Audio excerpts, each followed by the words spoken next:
Hello, everyone, and welcome to Gov Geeks Assemble. Level up your 9 to 5 on 95. I'm Javier. And I'm Karen. And together we are the Gov Geeks.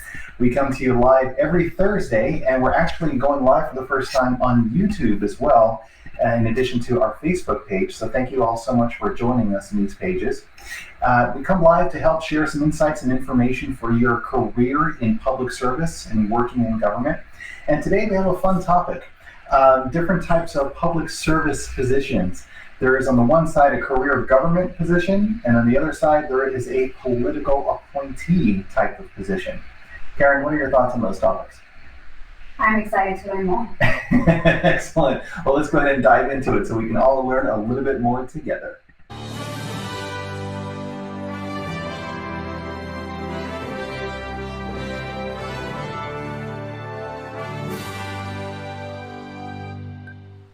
Okay, we are back. So, Karen, why is it important to even talk about the difference between a political appointee and then a career government official? Well, if you're looking to get into public service, you want to make sure you know what career track you're going for and what the differences are in pay, in requirements, in scheduling, all sorts of things. Yeah, all of that totally makes sense. Because really, if you're thinking about your career strategy, really what you want to do in a government position, it's really going to matter which of these two paths that you choose. Because fundamentally, they're different. Even though a lot of times we may kind of swap them out and think they are the same thing. So when we're thinking about a politician or a political party, aren't all political parties really tied to a government job? Yeah. Yeah. So overall, I think one of the main differences is that government is an instrument of the people. It's a tool by which we deliver public service to the people overall. Through the political process with our elections and everything else, we have individuals that are elected into positions that then decide how they are going to use government as a tool to go about accomplishing certain goals or objectives. So on the one hand, you can be part of the institution that continues to work no matter what the administration, or on the other, you can be part of the public policy process to help drive whichever direction the organization is going. Public policy process. Did I do it okay? Yes. Yes, that's awesome. I didn't even think about it. It just rolled off the tongue. Right, and to go through kind of what the difference is between a career government employee versus a public, an appointee, we have a little... Yeah, see, a little tongue twister there as well. Yeah, so we're going to throw up some pictures here. All right, so... Okay, so this person, you have a choice. Is this person a political appointee or is this person a career government employee? Right. First off, who is this person? First off, okay, so yes, the then only fictional Madam Vice President. Now we have, of course, a actual real-life Madam Vice President, which is fantastic. That's true. So, Karen, is this a political appointee or a politician, or is this a full-time government career official? So Selena Meyer from Veep, you may recognize her from Seinfeld originally back in the day, Julia Louis-Dreyfus. Yes. She would be, let's see, as a vice president, I would say she is a political appointee. Absolutely. She is totally political. And it's interesting, and we'll get into all of the details about this, because you can be a political official because you ran for office. You can be a political appointee because the elected official appointed you. Exactly. But just real quick, I'm going to take a second, look at you, look at the picture, look at you. I think there's a couple of similarities. Karen, tell me, at one point, did you actually stand in for Selena Meyer in the filming of Veep? I could only be so lucky. No. Yes, she had awesome clothes. Yes. Very cool, classy taste, as you do as well. Thank you. All right. Okay, next one. This one's good. All right. So the mayor, Quimby, and Adam West. From The Simpsons. The Simpsons, and then Family Guy. Exactly. Oh, yeah, Family Guy. So is this a career government official or is this a political? Political. I'm going to go with political as well. Yes. Trying to trick me. I am. It's also great because we know for sure he's the mayor because he likes to wear the sash all the time. He's the mayor. What was the one from Adam West that he said, "How do you know my language?" That's right. How do you know my language? Oh my gosh, it's so funny. Okay, another one then. Okay, Oh, so we have Jed Bartlett from The West Wing. your Yeah. favorite. Yeah. Oh, yeah. So great. So such a great show. Love it. Great writing by Aaron Sorkin. Yes. Thank you very much for gifting us with The West Wing, Aaron Sorkin. We very much appreciate that. And yes, this is totally a political figure as well. Works for the government, but is political. There is a government salary and everything, but still, this is a individual that is in the political realm, Mm-hmm. not in the career government realm. All right, one more. Let's see if we get a couple more at least. Yeah, so this is a bit of a curveball. I think this is neither. What do you think? Right. Yes, neither. A nice guy from Office Space who loves his red swing line stapler. That's right. I heard actually that red stapler wasn't sold by Swingline. It was just one of the props that they made, but it was so popular and everyone wanted it that they started selling red staplers just because of this role. Right. So this is our Easter egg because it seems like every episode we happen to mention Office Space. Yeah, we're on a roll with it, aren't we? Yeah, pretty much. Yeah, I mean, it's such a good show. Good movie, I should say. Yeah. All right, let's do one last one. Oh, okay. Yeah, here we go. So this looks like a teacher from Right. New Girl. That's right. Jessica Day from New Girl. So is a teacher a political or a political or a career? I think this is career government. Right? Especially since she works in a public school. Exactly, which is great. And you can think about tons of public employees around you. Teachers, fire truck, fire people, firefighters, police officers, and public works to a large degree as well. Right, which I'm going to throw in just one more as a Oh, I think two more maybe. We're getting a word from our producer that we have two more. Okay, two more. Okay, Okay, the next let's one. Just go through that. Let's go for it. Why not? Good. Oh, Leslie Knope. All right, so what is Leslie Knope? This is a trick question. This is a trick question. Earlier in Parks and Rec, Leslie Knope was a career government employee. Yeah, see, I'm already getting it tripped up. That's right. No ties to political office. But then later on, she decided to run for elected office. Right. Yeah, and she was in the city government. Exactly. Right. Yes. Pawnee. Yeah, so she's both. Leslie Knope is all things. Yes, Leslie Knope can be anything and everything that she wants. She is just that awesome. Yeah.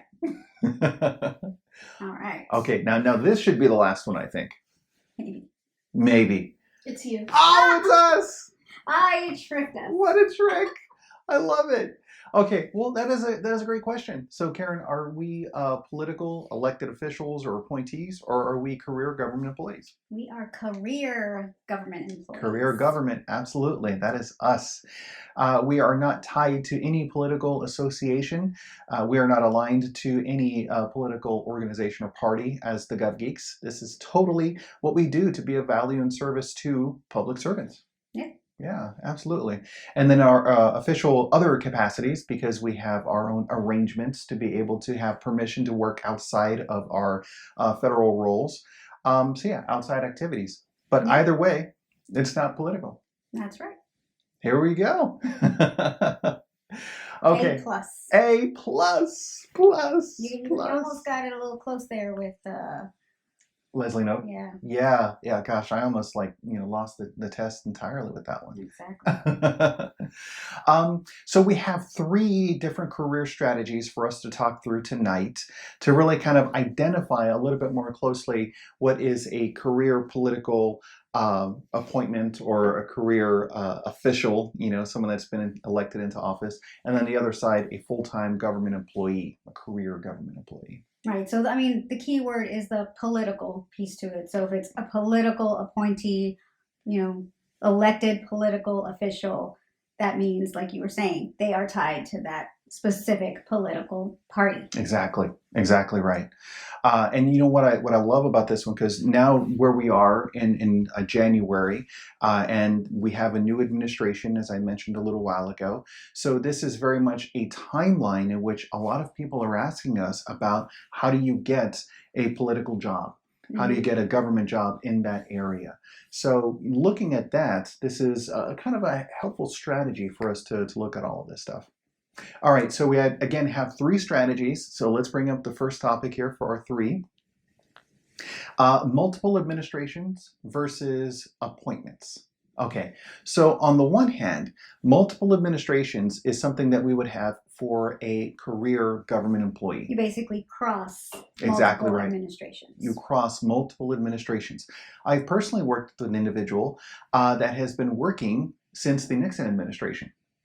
And every transition, there's different politicals that come in, but still the same 9 to 5, because it's still the mission that needs to be accomplished with the organization. And the career employees are the ones that help through that transition between administrations. Absolutely. So we keep everything nice and smooth. And there's different levels in working with these government roles. I mean, you have entry-level roles that are continuing from administration to administration, and then you have even senior-level roles. In fact, the Senior Executive Service was created to help be that attachment point to ensure that the larger direction and goals of the mission that the agency is trying to fulfill continues. And then they help the administration that changes all of the time to ensure that there is an ongoing sense of operations rather than just start over from scratch. Exactly. Then the other one is appointments. So Karen, what exactly is a political appointment or appointee? There are multiple throughout the administration, but if you think of it like the cabinet appointments, which most people will be familiar with those higher level ones, but you have Department of State, and you want to make sure that you have a person in charge of that. So the president would appoint somebody to that position, and then of course they have to go through the whole confirmation hearing. The Senate approves, absolutely. Yeah. And then once that individual is in that placement, then from there they can make their decisions as to who they need to appoint to be in positions underneath them as well. Right, so you can be an elected official who then makes appointees, and that appointee then makes appointees. I feel like there needs to be a bunch of little squares that start going through. Exactly. And so on. And they tell 3 friends, and they tell 3 friends. Well, yeah, but that's just kind of the process with that as well. But we have more information on how the different positions are selected. That's in our third one that we'll get into in a little bit. But yeah, I mean, there's even, if we look at the graphic of all of the different logos for the different administrations, all of the seals, that's an ongoing thing because each of the agencies has its purpose and its mission. There's the Department of the Treasury, Department of Housing and Urban Development, etc. And really what Congress does is Congress enacts legislation that then requires the executive branch to go about implementing what that is. And it could be a very vague topic, secure the defense. Well, what the heck does that really mean? And then that is broken down into actual directives, objectives, etc., for the agency to actually go about accomplishing. So the mission endures, and it's very important. In fact, I think that one of the most amazing things is that you can tie the mission statement for all of the different agencies directly back to the Constitution. That part just makes me smile. But you're not wearing your Constitution tie. I am not. No. Yes. No. I'm actually wearing my JFK tie. This is something from the Kennedy Center, which I love. And you told me that it's upside down. I thought it was, I don't know. Maybe I was hanging upside down when I was tying my tie. Yeah, I think so. Nobody can notice. No one notices. It's fine. Should have let it off. Okay, coming up with strategy number 2 for career as well as political jobs. Ongoing mission versus an executive agenda. So we talked a little bit about an ongoing mission. How does that sit with you? It sits fine with me. It sits well. No, I mean, ongoing mission is like you said, the mission continues of the organization. So regardless of who's in what seat, you still got to keep things moving. So it's an ongoing mission. Right.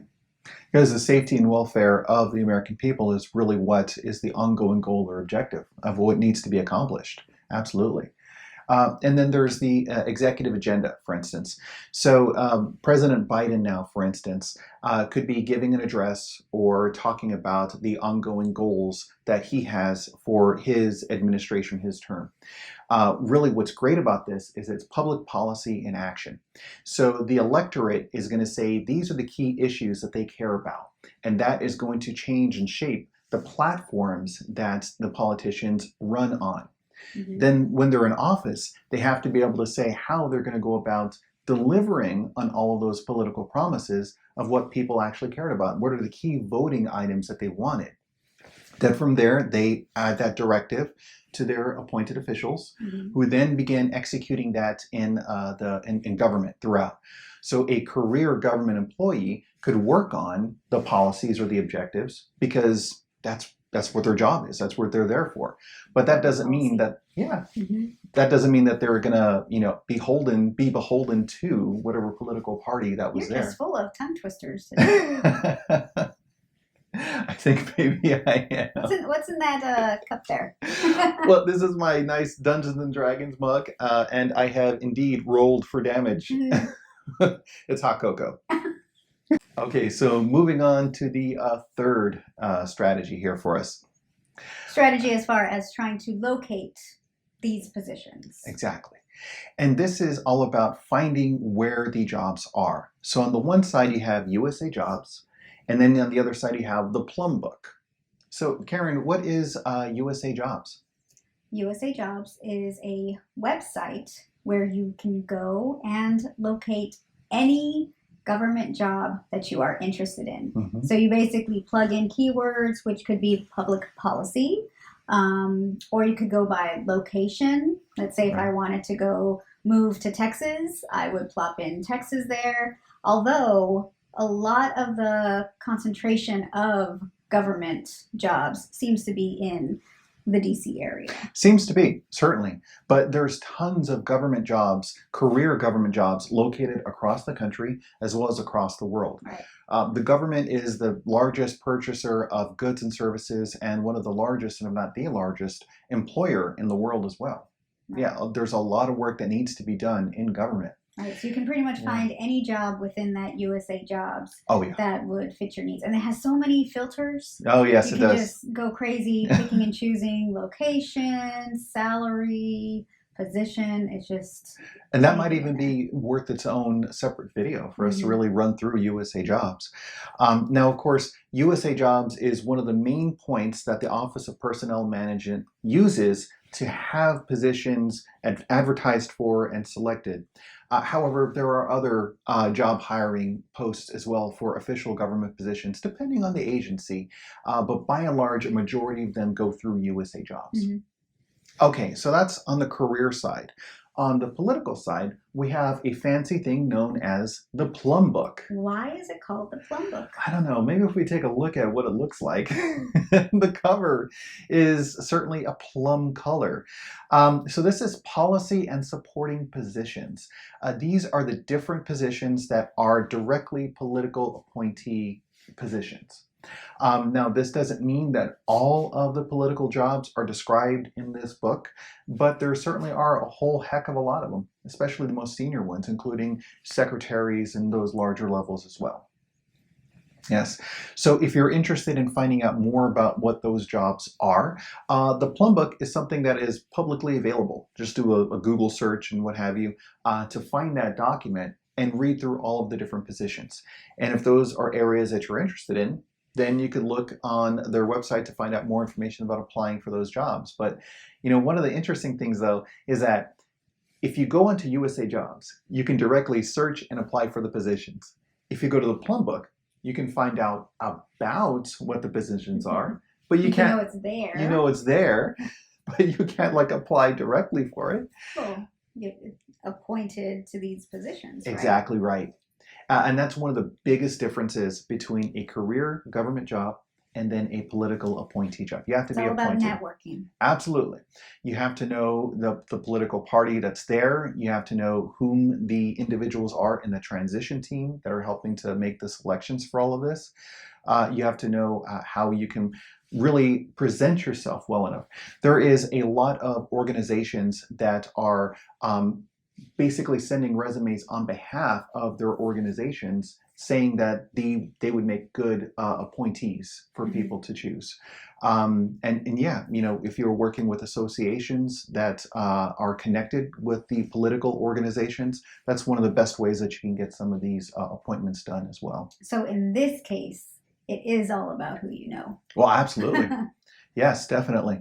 I would also state that they need to be really key subject matter experts that can really go in there and lead the direction of government towards the goals that the public has said for the agency to accomplish.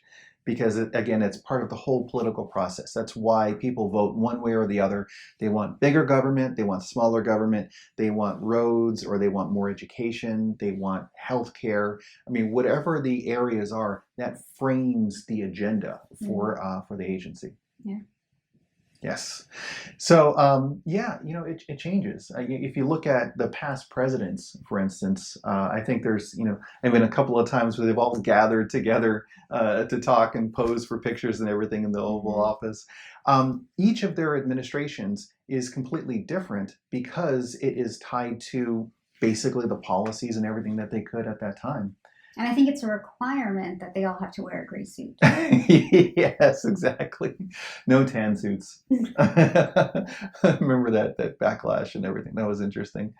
But yeah, and also, of course, it also depends on what Congress would allow for the administration to be able to basically do or enact. Mm-hmm. So they could have a really strong perspective on something, but that doesn't necessarily mean that Congress is going to approve and authorize budgets to allow for all of that. So it's a kind of a give and take. Now you're going back into political science world. Oh, God, isn't it great?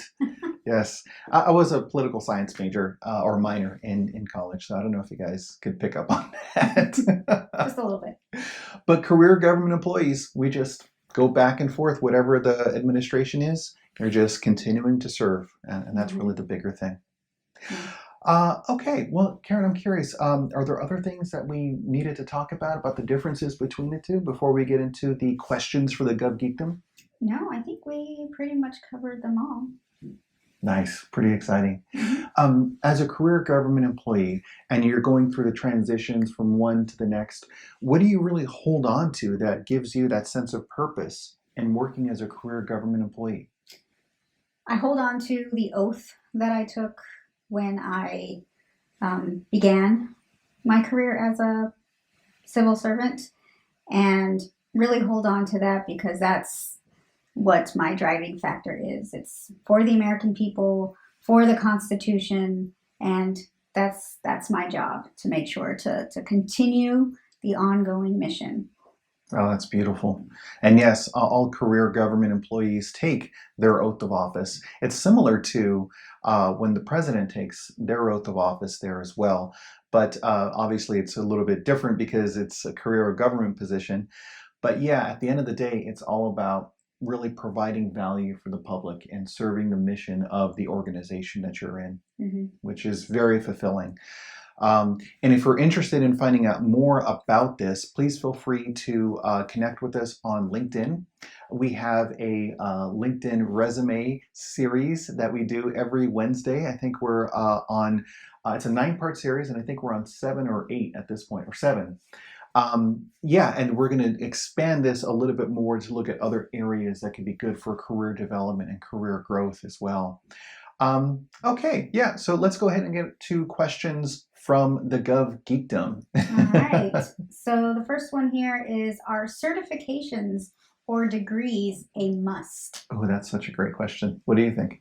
So I guess it's a question if it's a must to be in which... Right. In order for you to get a career government job or a political job, do you have to have a degree or do you have to have a certification? Well, I think for a career, it depends on the position, really, first off. If you're going to be going into some very specific field like public policy, you probably need a degree in public policy. Absolutely. Or accounting or law. You want to make sure you have those degrees. Again, part of the requirements in the description in USA Jobs. But for the most part, it may not be a necessary thing. Certifications are always a plus, for sure. Again, especially if they are tying into what job series you're going for, which we talk about that a lot in our other videos, but what a job series is within a career government position. Exactly. And even though they could be very helpful, again, they're not necessarily required. So it just depends on your career, your field of focus that you may have. I have known individuals and related to individuals that didn't necessarily have their college degree. However, they were able to go up to a GS-15 and be in very important influential positions because of the experience they've had. A couple, for instance, who have a lot of military experience. So they're able to join up, they get training in certain areas and to develop their expertise. They really understand their craft. And then they use that to apply for positions in government. And once you're there, once you have your 52 weeks served in one grade in one area, and you are actually performing at an appropriate level of performance and it's standard. The key part. That's yes. the key. Then you could be qualified for the next level up, for the next grade. That doesn't mean that you automatically get it, but that means that you can be qualified to apply for the next one. So conceivably, yeah, you could apply, get the position, and then continue to grow your career without even having a certificate or a degree. But yeah, those are the things that typically are nice to have. Some areas, I mean, if you're going to be a researcher or a scientist, it would be good if you knew, what an isotope was, or how to actually do research. Yeah, that would be helpful. Yes, those are good things. All right, so the other one is, why can't I get paid more in my job? Yeah, that's an interesting thing. Sounds like a coaching opportunity right there. Why can't I get paid more to do this? Well, so public funds are a public trust. And what government does is designate the role of an individual position, what that function needs to do. And then they budget what dollars are associated with that based upon what grade level there is. So that job can't do more than what it's assigned to do because that is the authorization that job has.